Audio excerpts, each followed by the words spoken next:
আসসালামু আলাইকুম।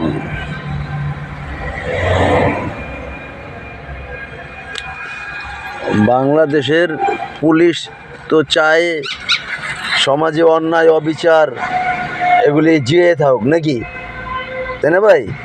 পুলিশ কিন্তু চায় না যে সব কিছু অন্যায় অবিচার নির্মূল হয়ে যাক। তাহলে তো আর ওদিকে ধান্দা শেষ। ওরা এটি জিয়ে রাখতে চায় আরও নাকি, ওরা তো এটি জিয়ে রাখে। এটি হইলে তো অগো ধান্দা আরও বাড়বো।